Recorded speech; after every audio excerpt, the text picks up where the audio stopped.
आज या ठिकाणी राशीन ग्रामपंचायतने जुना बैल बाजार या ठिकाणची मोजणी दिलेली आहे। गट नंबर 1476 आणि 1477 हा राशीन ग्रामपंचायतीचा आहे असं त्यांचं म्हणणं आहे। जरी तो शासकीय असला तरी आज तागायतपर्यंत तिथं 40 ते 50 वर्षांपासून एक लोकवस्ती आहे। प्रशासनाने तिथं दलित वस्ती म्हणून ती घोषित केलेली आहे। त्यावर शासनाचा सांकेतिक क्रमांक पडलेला आहे। प्रशासनाच्या माध्यमातून रस्ते असो, गटारी असो, दिवाबत्ती असो, अशा अनेक योजना तिथं राबवल्या गेलेल्या आहेत। तसेच प्रशासनाकडून तिथं घरपट्टी, पाणीपट्टी, दिवाबत्ती अशा ग्रामपंचायतीकडून ह्या गोष्टी तिथून घेतल्या जातात। आणि शासनाचा नियम आहे 12 वर्षापूर्वी जर तिथं रहिवास असेल तर ती घरं त्या लोकांच्या नावावर करण्यात यावी। आमचं असं म्हणणं आहे, आम्ही या बाबतीमध्ये कोर्टामध्ये गेलेलो आहे। ग्रामपंचायत अतिक्रमण काढण्यासाठी कोर्टात गेलेली आहे। आम्ही त्या विरोधात कोर्टामध्ये दाव घेतलेले आहे आणि त्या प्रक्रियेला न्यायालय महोदयांनी 16 तारखेपर्यंत स्टेटस्को दिलेले आहे। स्टेटस्को म्हणजे तिथं जी आहे ती सध्याची परिस्थिती जशी आहे तशी ठेवण्यात यावी। तिथं कुठलाही हस्तक्षेप झाला नाही पाहिजे, कुठलाही बदल झाला नाही पाहिजे। परंतु माननीय जिल्हाधिकाऱ्याच्या आदेशाने व त्यांच्यावर कोणाचा दबाव हे आम्हाला काही माहीत नाही। तिथे असलेल्या जिल्हाधिकाऱ्यांनी खाली भूमी अभिलेखला पत्र काढून सर्वांना नोटिसा पाठवल्या आहेत।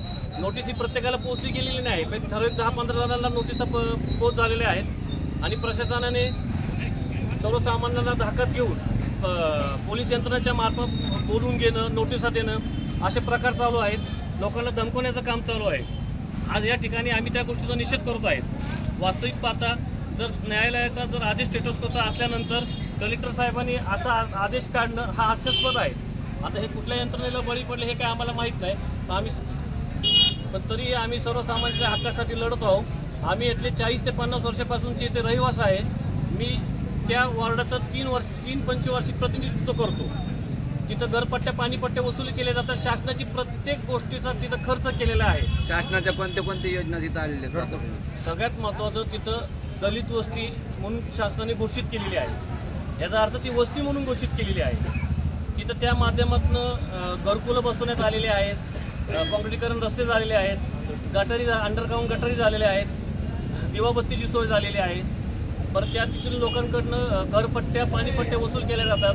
ग्रामपंचायतकडून तिथं पाण्याची सोय उपलब्ध करून दिलेली आहे का? हो, वॉटर सप्लायची सोय ग्रामपंचायतकडनं नळ कनेक्शन वगैरे प्रत्येकाने येऊन तिथं पाण्याची सोय केलेली आहे। तिथं ग्रामपंचायतकडे उतारे सुद्धा आहेत, त्यांच्याकडे उतारे सुद्धा आहे की ती जागा ग्रामपंचायतकडनं त्याची नोंद लागलेली आहे। वास्तविक पाहता 7-8 घरकुल आहे। घरकुल हे शासनाने दिलेलं आहे आणि त्या जागेत दिलेलं आहे। मग आता हा 8 तास कशासाठी चाललेला आहे? नेमकी यंत्रणा कोणाला बळी पडत आहे? आमची शासनाला विनंती आहे, हे न्याय प्रलंबित प्रकरण आहे, यात कुठलाही हस्तक्षेप करू नये। आता आम्ही कोर्टामध्ये आमची माणसं तिथं पाठवले आहेत। वकील आमचे तिथं हे जे कलेक्टरने जो आदेश काढलेला आहे स्टेटस्कोला न जुमानता, न्यायालय प्रक्रियेला न जुमानता जो आदेश काढलेला आहे त्या बाबतीत आता कोर्टामध्ये आमची माणसं तिथं थांबून आहेत।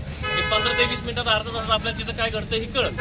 तोपर्यंत आम्ही सर्वजण तिथले ग्रामस्थ जे आमच्या हक्काच्या जागा आहेत, आमचा 40-50 वर्षापासून तिथं जो रहिवास आहे, त्यासाठी आम्ही सगळेजण मिळून आता तिथं आम्ही या मोजणीला विरोध करणार आहे। कारण स्टेटस्कोमध्ये मोजणी करता येत नाही, ही एक प्रकारचा न्यायालयाचा अपमान आहे। राशीन ग्रामपंचायत यांनी संयुक्त विद्यमाने एक राशीनच्या सुजाण नागरिक गेले 50 वर्ष झोपले होते, आता जागे झालेले सांगळे साहेब म्हणून आहेत। त्यांच्या मार्गदर्शनाखाली जे काय आता हे चाललेलं, राशीनमध्ये गेले 50 वर्ष लोक राहतात, त्या 50 वर्षाच्या कुटुंबांना जाणीवपूर्वक या ग्रामपंचायतीला प्रशासन लागलेलं आहे आणि प्रशासनाला हाताशी धरून या ठिकाणी गोरगरिबांना झेलण्याचा कार्यक्रम या ठिकाणी काही लोकांनी आखलेला आहे।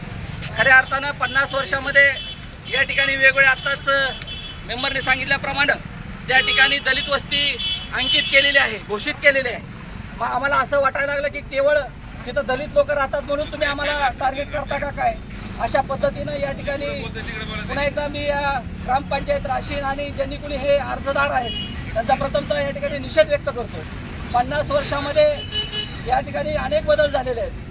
1476 आणि 1477 हा ग्रामपंचायतचा गट नंबर जरी असला तरी यामध्ये वेगवेगळ्या योजना या ठिकाणी राबवलेल्या आहेत। ग्रामपंचायतची जागा ही केवळ माणसांसाठी जनावरांसाठी ही विकसित केलेली असते आणि खऱ्या अर्थाने 50 वर्षामध्ये गोरगरीब लोक त्या ठिकाणी राहतात आणि खऱ्या अर्थाने त्या ठिकाणी राहत असताना 50 वर्षामध्ये कुठलंही काही झालेलं नाही.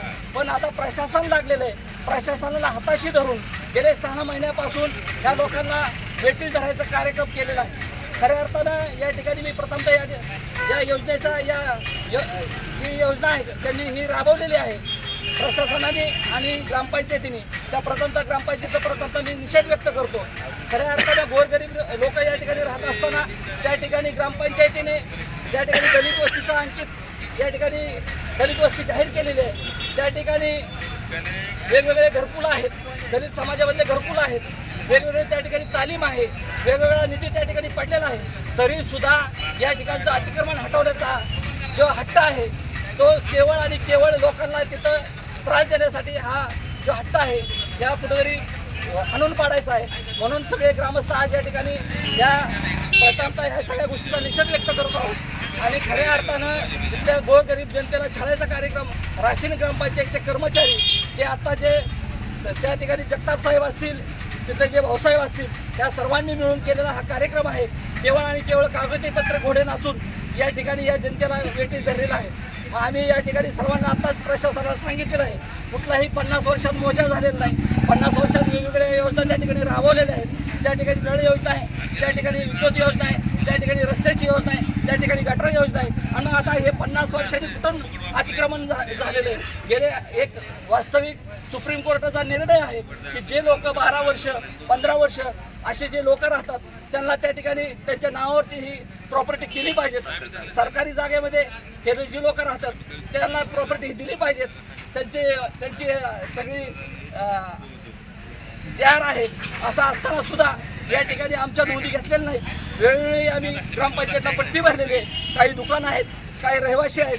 म्हणून आमचा एक शासनाला विनंती आहे की कोणाच तरी सांगण्यावरून आज 100-200 लोकांचे प्रपंच उद्ध्वस्त होण्यापेक्षा आपण एकाच ऐकण्यापेक्षा जनतेचं ऐकावं. आणि या ठिकाणी जो आता शासनाने यामध्ये कोर्टामध्ये धाव घेतलेली आहे त्यामध्ये स्टे घेतलेला आहे.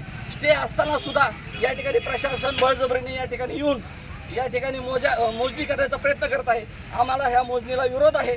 आम्ही प्रशासनाला एवढंच सांगू इच्छितो आपण मोजणी करू नये. जोपर्यंत न्यायालय निर्णय देत नाही तोपर्यंत यामध्ये कुठलाही हस्तक्षेप होऊ नये अशा पद्धतीची आमची मागणी आहे. साहेबांनी स्वतः पत्र काढलं आहे उपमुख्य कार्यकारी अधिकारी ग्रामपंचायत विभागाला आणि त्यांनी स्वतःहून त्यात नमूद केलेलं आहे याबाबत माननीय दिवाणी न्यायाधीश वरिष्ठ स्तर कर्जत यांचे कोर्टात रेमोनू नंबर 181/2025 दिनांक 13/5/2025 आदेश 9 अतिक्रमण काढण्याकरता माननीय उच्च न्यायालयाची स्थगिती आहे. परंतु त्यानंतर त्यांनी पुढं वेगळं नोटिंग केलेलं आहे. म्हणजे एकीकडे स्थगिती आहे ती अतिक्रमण काढण्यासाठी स्थगिती आहे आणि दुसरीकडे ते म्हणतात की बा ती मोजणीसाठी नाही. पण आता इतक्या IPS UPSC लेवलच्या व्यक्तीला जर टेटोस्कोपचा अर्थ कळत नसेल किंवा जाणून बुजून ते जर काय करत असेल किंवा आम्हाला ते समजत नसेल पण आम्ही वकिलांचा सल्ला घेतलेला आहे. त्यांनी आम्हाला हेच सांगितलं आहे की टेटोस्कोपमध्ये जशी ती परिस्थिती ठेवावी लागते तो नुसतं अतिक्रमण काढण्यासाठी किंवा मग मोजणी करण्यासाठी किंवा आणखी काय त्यात बायपास काढला जात नाही. टेटोस्को असतो त्यामध्ये कुठलीही प्रशासनाला कारवाई करता येत नाही आणि हे त्यांनी स्वतः पत्र दिलेले आहे आणि ते कबुली करतात की बाबा अतिक्रमण न काढण्यासाठी काही स्थगिती आहे. हा पुढे उल्लेख कसा केला. या लोकांना 50 वर्षापासून सुविधा देते. 50 वर्षापासून सगळ्या सुविधा देते ग्रामपंचायत. 50 वर्षापासून लोक राहते. आज एवढं जलद मोजणी आणली की शेजाऱ्यांना नोटीस पण दिलेली आहे. तिथं माझी समाजाची मशानभूमी त्यांना नोटीस नाही. तिकडे राजे भोसल्यांचं आहे त्यांना नोटीस नाही. तिकडं मोऱ्यात पलीकडे त्यांना नोटीस नाही. म्हणजे एवढी गडबड कशासाठी करतात. मोजणीला विरोध आहे आमचा. वास्तविकता सगळ्यांना नोटीस दिल्या पाहिजे. वास्तविकता सगळ्यांना नोटीस दिल्या पाहिजे. काही लोकांना दिले काही लोकांना नाही दिले.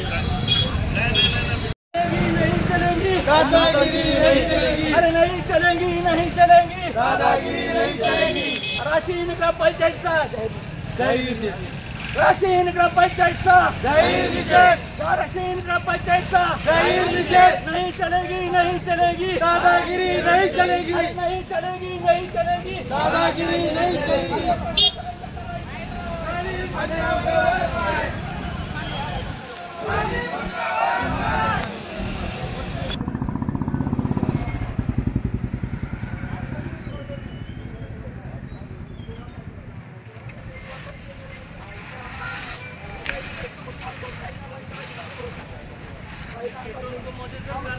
असेल तर असं तुम्ही लिखित द्या. लिखित द्या. नंतर चालू करा. हे तुम्हाला आम्ही पत्र नाही, दिलेलं हातात आहे. घेऊ नका.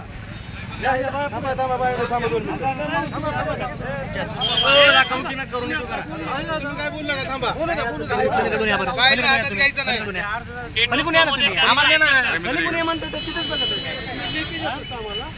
तुम्हाला पत्र दिलं ना.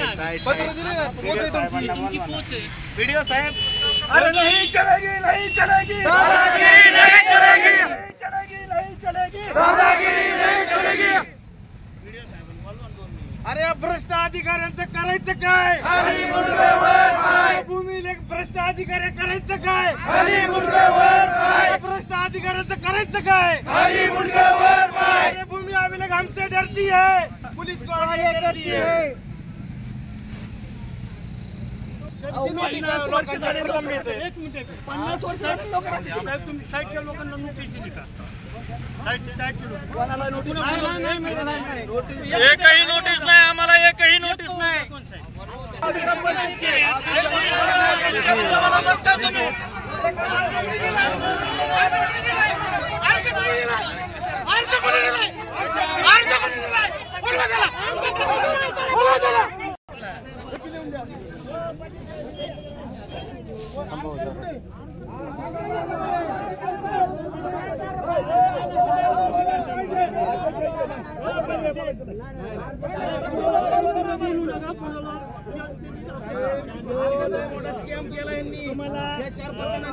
जिल्हाधिकारीचं पत्र आहे. गोरगरिबाचे आशीर्वाद लागतात तुम्हाला साहेब. जिल्हाधिकाऱ्यांचं पत्र मीटिंगला 22/8चं पत्र आहे. आम्हाला का तुम्ही, मी काय बारका पोरगा आहे मला थांब म्हणतोय? कोण आहे? मला कळत नाही काय? रोज माणसं वावरतो की. हे काय झालं? स्टे घेतला. काय बोलायचं? ते घेतलाय का? येईल 5-10 मिनिटात काय. कलेक्टर मला साहेब काय म्हणले, तर कलेक्टर साहेब म्हणले तुम्ही मोजणी का नाही केली, म्हणजे का रद्द केली. हे म्हटलं साहेब तिचा वाद होता बा आणि असं झालं बा. वाद नव्हता. कोर्टाची स्टे ऑर्डर आहे, स्टेटस ठेवायची ऑर्डर आहे असं त्यांनी सांगितलं. साहेब त्यांना बोलू द्या. तुम्ही आमचं काय नाही, नाही तुम्ही थांबा. ह्यांना बोलू द्या. ह्यांना बोलू द्या ना. दोनदा कागद दिली त्यांना, दोनदा पोच आहे माझ्याकडे. दोनदा आपण नोटीस काढल्या, काल मोजणी काही झाली नाही. अवलंबित ठेवली कोणाकडे? माझ्याकडे. कलेक्टर स्वतः मला बोलून घेतलं, मी का नाही बोललो, मला डायरेक्ट विचारलं. आमची साहेब होती कुमार देवाचा, ते फोन लावलं काय करायचं फोन लावलं बघा म्हटलं काय लगेच लिहून घेतो, म्हणजे मी वरती रिपोर्टिंग करतो. आणि नुसतं लिहून देऊन आहे ना, लिहून तर द्यावंच लागणार आहे. तुम्ही प्रक्रियेला आलाय, लिहून देऊन ही मोजणी तुमच्या स्तरावर डिझॉल्व करून टाका. ऐका ना, मग तुम्ही कलेक्टर साहेबाला बी असं बी म्हणायचं ना, गोरगरीब जनतेच्या कर्जत तालुक्यातल्या कितीतरी मोजण्या पेंडिंग आहेत, त्याला बी पोलीस बंदोबस्त द्या. ते शेतकरी पैसे भरतील. ह्यालाच का 1476 आणि 1477 कोण आहे याच्या माग? सांगण्याचा माग चांगल्या कोण आहे? नाही त्याला अर्ज बोलवा की तुम्ही इथे. काय भेटलं? येऊ दे ना, आम्ही एक तासभर थांबू ना. साहेब, तुम्हाला माझं बिल 90,000 रुपये द्यायला नाही, पोलिसांचे पैसे भरायला पैसे आहेत का तुमच्याकडे? माझ्या कामाचे 3 एक काम करा, हे बघा. बिल तुमच्याकडे ते आलेलं आहे. आणि पोलिसांचे पैसे भरायला मोजणी पैसे आणली तुम्हाला. ना, ऐका ना साहेब, मोजणी आणली तुम्ही बरं का, चांगली गोष्ट नाही. आम्ही रात्रभर झोपलो नाही, आम्हाला माहिती काय ते. तुम्ही काय करायचं, तुम्ही आम्हाला लिहून द्यायचं, तुम्ही आम्हाला लेखी द्यायचं. ते आलंय, दारू घेऊन आलोय आम्ही बोलायला. आपला जीव प्रश्न सोडवा. बाकीचं काय बोलू नका. बाकीचं काय बोलू नका. जी आहे